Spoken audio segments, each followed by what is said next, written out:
Hello everybody, welcome to Q&A with Paul Chek. Today I have some nice questions here. Here's one from Full Circle Coaching. How do you put muscle on as a menopausal female over 50? That's a very good question, one that requires a bit of an answer for you. The first thing you got to do is remember to put muscle on. You got to break muscle tissue down with stress, right? So this is, by the time a person's 50 and going through menopause, typically you've got a lifetime of built up toxins in the body. There could be food intolerances, unrecognized food allergies, parasite infection, fungal infection, etc. Why a lot of people in this age category, male or female, have a hard time putting on muscle is because, as I've said in many of my lectures, it's a bad idea to trade your liver for your biceps or bigger chest muscles or leg muscles, etc., because you're externalizing your resources, which is actually a threat to your survivability. So the body does not want to allocate the resources to building muscle. So it makes it very hard. People might go to the gym and train the way they think they should train, but they don't get results. And I've seen it over and over again, not only in people at that age, but younger age groups, because a lot of people in their younger age groups today are already as toxic as people 25 or 30 years ago would have been at midlife. Some of the basics you got to think of is, one, it's a good idea to do a 60-day colon cleanse with antiparasitics. I use the all-natural cleanse to do that. We do that a couple of times a year.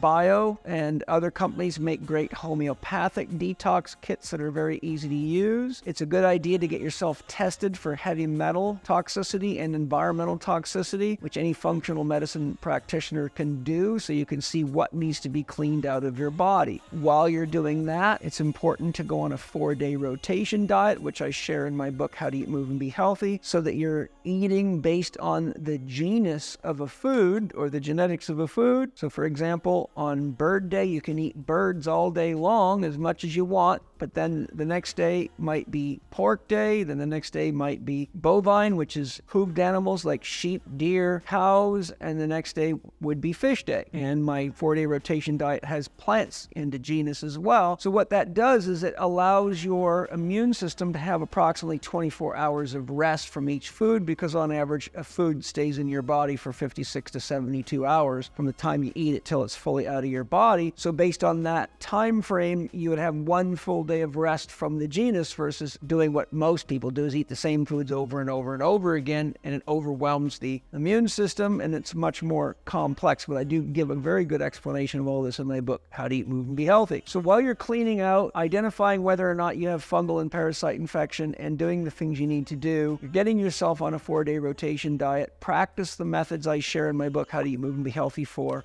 customizing your diet, which I also share in our Holistic Lifestyle Coach Level 1 HLC1 online program. And there's new information in our Eat, Move, and Be Healthy online program as well, which you can see at CHEK Institute.com. Then what you got to do is remember the rule, which I developed long ago. The stages you develop yourself is, first, restore flexibility. If you don't restore flexibility, you will not be able to correct muscle imbalance syndromes and postural imbalances. So the first phase I put people through is I identify what muscles in their body are too tight, what joints are restricted, and put them on a highly specific stretching and joint mobilization program. Because if you put load, the kind of load through your body that you need to build muscle, which is typically weights of about 75% 1RM, 70 to 75%, or about the 8 to 12 repetition range for loading, and you have imbalances, it will actually magnify the imbalances, which sets you up for injury, because as you get stronger, you create more compression, torsion, and shear in key areas of the joint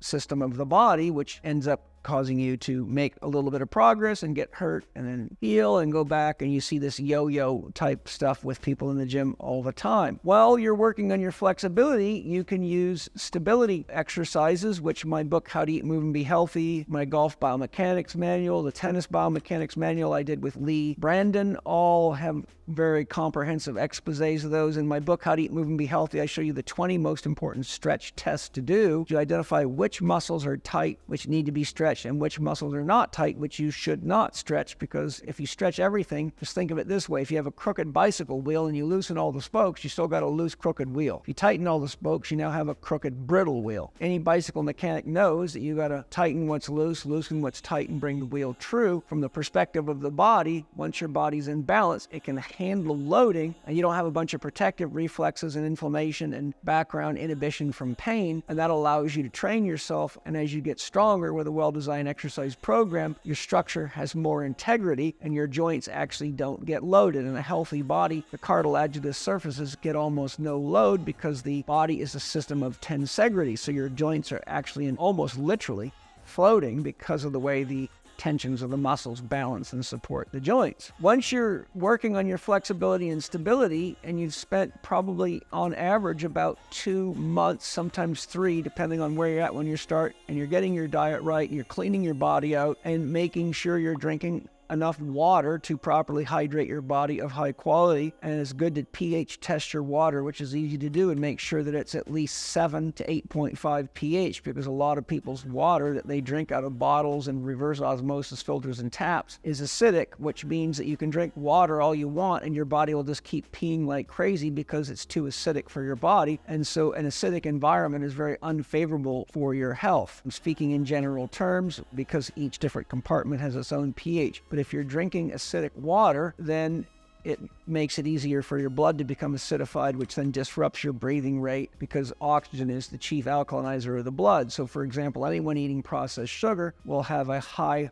breathing rate, breaths per minute, because the body needs to use the oxygen as a means of alkalinizing the blood. Keeping processed sugars, or the 4 white devils, out of your diet: white flour, processed table sugar, which is sodium chloride, pasteurized milk, and processed sugar. Those are the 4 white devils that West and Price identified a long time ago, and they are still the 4 white devils. Switching to certified organic or biodynamically farmed food and regenerative free-range animal foods and wild-caught fish is critical, or you'll just keep poisoning your body and eating low nutrient density foods. So while you're doing that build-up, that foundation work, and you're doing your flexibility, stability work, which I have lots of options for in my How to Eat, Move, and Be Healthy book, or you want to go a little step further, you can study my scientific core conditioning and scientific back training courses online at the CHEK Institute. Then once you've got that flexibility, stability stage done, you begin the strength training phase. And so this is where you start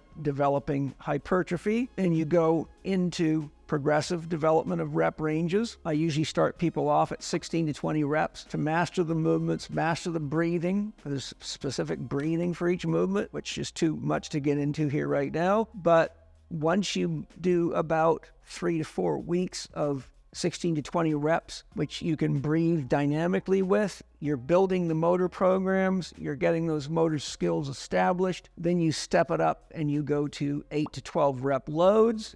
Typically, you need 3 sets to get a hypertrophy response. And as you age, you have to be more conscious, because once you get past, depends on how healthy and fit you are, you have to take more rest than most people do. I found at my age 62 that I can't train on 1 day rest. I normally do 2 days on, 1 day off, but oftentimes I need 2 days off, and I find if I give myself 2 days off that I actually respond much better to training and can keep muscle mass on much more effectively. Now, if you look at our course on female training, I have one called Equal But Not the Same. Sarah Gustafson has a much more comprehensive course that gets into the female hormones, but generally your hardest training is when your testosterone is at peak, which is approximately 10 to 12 days after your period ends into your new cycle. So women have to be conscious of how their body's hormonal system is working, because if you push too hard when you're premenstrual, your risk of injury goes up and your testosterone levels are low. So there's many things that you can do, but this is why it requires a little bit of paperwork and analysis, and that's why CHEK professionals have to go through 5 years of training in the CHEK Academy, because there's a lot to know. In essence, what I'm saying is once you do your flexibility, stability, your build-up, then you're going to undulate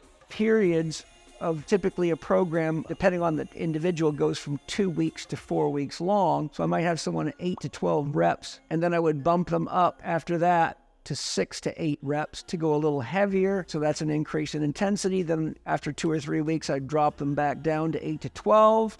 Then I go back to 6 to 8, and then I start introducing 2 to 4 rep sets, and I might do pyramids so that you start off with 8 to 12, 6 to 8, 1 to 4, and what you're doing there is you're working not only a range of muscle fibers, you're working at different levels of intensity. So as you start getting past 6 to 8 reps, it's mostly nervous system driving the movement, but at 8 to 12 and higher reps, it's metabolic, so it's the muscle cells that are the prime mover. They're all working together all the time, but as you get into higher intensity, it's more neural drive for short periods of time. I have a lot about this. It might be worthwhile studying my program design course to really get the details of how to design exercise programs scientifically. Now, once you've got about 3 months of base training, as I've described, in the hypertrophy stage, or the 8 to 12 rep with some undulations, then you can introduce some power movements now and then. But to put muscle mass on, you don't need a lot of power movement. So things I do with people is I use occasionally a workout with medicine balls, usually depending on the person, 8 to 16 pounds. And we work on explosive tossing, twisting, pushing, and that stimulates the nervous system and teaches it to upregulate or recruit more quickly. And interestingly, when you go back to your bodybuilding, so you cycle back to your bodybuilding rep zones, things seem lighter because the nervous system's excited and sharpened up. Once you've made it through, so this would take you probably to get through those cycles to about 6 months, then what we can do is start introducing wave loading. And so wave loading, what you do is you do a set at bodybuilding intensity, then you might jump it up the next set so that it's, say, 6 to 8 reps, and then you come back to the bodybuilding intensity, and after the nervous system's ramped it up for a 6 or 8 rep load, it actually is expecting the same load, and you'll find that even on your third set, where your reps would normally drop from the first to the second to the third, so you might do 12 reps the first set, 10 reps the second set, and 9 reps at the third set with the same initial weight that you got 12 at. But with wave loading, you come back and boom, you can get 12 reps on the third set because the nervous system's upregulated itself, which is why we use wave loading. While you're doing that, it's very important to, for example, I would recommend the use of Paleo Valley electrolytes because they help keep your body having trace minerals, electrolytes, and that type of nutrition, which is important. I would recommend the regular use of an infrared or even standard sauna, so you're keeping your body clean inside, making sure you're getting half your body weight in ounces of water a day on average, making sure that the pH of your water is ideal. It's probably a good idea to put a pinch of high-quality sea salt. You can go to selenanaturally.com, and she's got an excellent assortment of high-quality sea salts there. If you taste the salt in the water, it's too much. Shouldn't taste it at all, but that mineralizes the water, so you get a broad spectrum of minerals and trace minerals. Because really, you need to have adequate nutrition on board and adequate hydration, and you have to have adequate rest so that your body can have enough anabolic energy or healing energy to effectively rebound from the stress of building muscle. So that's just kind of a quick general overview of how I work with people in this age category. And the difference is whether they're males or females, that the females have a much more sensitive and dynamic hormonal system. So I always do a full case history and analyze everything I need to know so that I don't make incorrect choices about how to guide somebody. Most people can apply the majority of everything I've shared here if they choose to, but if you really want to be in good shape and keep your beauty longer and have natural anti-aging, I would avoid all the biohacking BS and just work with nature and use natural intelligence, not biohacking, which is shortcutting nature and avoiding the responsibility of taking care of the body that you have and trying to trick it. Things you got to be careful with are stimulants, staying up too late at night, anything that has a catabolic or tissue destructive effect on the body and disrupts your ability to balance anabolic recovery forces with catabolic stresses so that you come out a little bit ahead each time. My general rule for knowing how much rest to take is if you go back to the gym on what your normal training day would be and your warm-up weights still feel heavy, you don't feel ready to lift something heavy, at least at your training performance level, then it's a good idea to do some work in. I show how to do work in exercise to cultivate life force energy instead of working out. I use the Charlie Francis rule. If you can't improve on your last performance in the gym by 1% to 3%, you don't belong in the gym, unless you're going there just for socializing and recreational pumping. But you have to be careful when you're in this age group if you really want to build muscle, because recreational exercise and not sticking to a plan usually means you're eating away at your anabolic capacity because you keep putting enough stress through the body that you're not getting rest. You're convincing yourself that you're doing something else. And those kinds of approaches work if you have someone with the kind of skills that I have to do other things like monitoring your morning heart rate and looking at other indicators of stress. But if you apply these things, if anybody at 50 years of age or above applies these things, with very rare exceptions, you'll get fantastic results. I'm in my 60s and I can still lift heavy. I can deadlift 4 plates aside comfortably. I can do lunges with 225 pounds. I lift heavy stones. I still got muscle mass. My butt's not falling down. My abs are still fully functional and looking good. This is all a combination of common sense and skill, and really just being clear about what your mission and vision is and having values to support it. So hopefully that helps. Lots of love.